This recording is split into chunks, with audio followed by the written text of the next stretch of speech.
भारत के महान क्रांतिकारी, स्वतंत्रता सेनानी, समाज सुधारक, इतिहासकार, राष्ट्रवादी नेता तथा विचारक विनायक दामोदर सावरकर का आज के दिन ही निधन हो गया था। वीर सावरकर के नाम से संबोधित किए जाने वाले दामोदर को ही हिंदू राष्ट्रवाद की राजनीतिक विचारधारा हिंदुत्व को विकसित करने का श्रेय दिया जाता है। सावरकर एक कट्टर तर्क बुद्धिवादी व्यक्ति थे और उन्होंने हमेशा सभी धर्मों के रूढ़िवादी विश्वासों का विरोध किया था। आज उनकी पुण्यतिथि पर आइए जानते हैं भारत के महान स्वतंत्रता सेनानी के जीवन से जुड़ी कुछ खास बातें। जीवन परिचय। विनायक दामोदर सावरकर का जन्म 28 मई 1883 को नासिक के भागुर गांव में हुआ था। वे एक वकील, राजनीतिज्ञ, कवि, लेखक और नाटककार भी थे। उनकी माताजी का नाम राधाबाई तथा पिताजी का नाम दामोदर पंत सावरकर था। इनके दो भाई गणेश बाबाराव व नारायण दामोदर सावरकर तथा एक बहन नैनाबाई थी। जब वे केवल 9 वर्ष के थे तभी हैजे की बीमारी में उनकी माताजी का देहांत हो गया।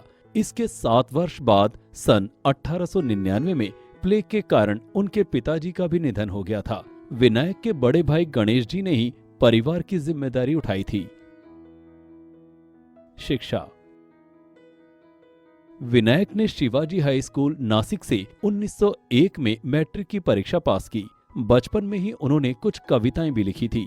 आर्थिक संकट के बावजूद बाबा राव ने विनायक की उच्च शिक्षा की इच्छा का समर्थन किया। विवाह। वर्ष 1901 में रामचंद्र त्र्यंबक चिपलूणकर की पुत्री यमुनाबाई के साथ उनका विवाह हुआ। उनके ससुर ने उनके विश्वविद्यालय की शिक्षा का भार उठाया। 1902 में मैट्रिक की पढ़ाई पूरी करके उन्होंने पुणे के फर्ग्यूसन कॉलेज से बीए किया। इनके पुत्र विश्वास सावरकर एवं पुत्री प्रभात चिपलूणकर थी। विवाद। कुछ विद्वानों का मत है कि हिंदू महासभा की स्थापना के साथ सावरकर ने हिंदुत्व को एक एजेंडे के रूप में स्थापित किया था। उन्होंने अपनी पुस्तक में द्विराष्ट्र सिद्धांत का प्रतिपादन किया, जिसमें उन्होंने कहा कि हिंदू और मुसलमान कभी भी एक साथ नहीं रह सकते, अतः उनके लिए 2 अलग अलग राष्ट्र होने चाहिए। लेकिन इसके विपरीत कुछ विद्वानों का मत है कि सावरकर हिंदू मुस्लिम एकता के पक्षधर थे। उन्होंने हिंदू महासभा के 21वें वार्षिक सम्मेलन 1939 में कोलकाता में बोला था कि कैसे हिंदू और मुस्लिम अपने ऐतिहासिक मतभेदों को मिटाकर एक सामाजिक संस्कृति वाले हिंदुस्तान में साथ रह सकते हैं, एक संविधान के तहत। ये सही है कि उन्होंने द्विराष्ट्र का सिद्धांत दिया था, किंतु इसमें उन्होंने कहा था कि एक ही देश हिंदुस्तान में 2 पृथक पृथक राष्ट्र हिंदू व मुस्लिम होने चाहिए। लंदन प्रवास। 1904 में उन्होंने अभिनव भारत नामक एक क्रांतिकारी संगठन की स्थापना की। 1905 में बंगाल के विभाजन के बाद उन्होंने पुणे में विदेशी वस्त्रों की होली चलाई। फर्ग्यूसन कॉलेज पुणे में भी वे राष्ट्रभक्ति से ओतप्रोत ओजस्वी भाषण देते थे। बाल गंगाधर तिलक के अनुमोदन पर 1906 में उन्हें श्यामजी कृष्ण वर्मा छात्रवृत्ति मिली।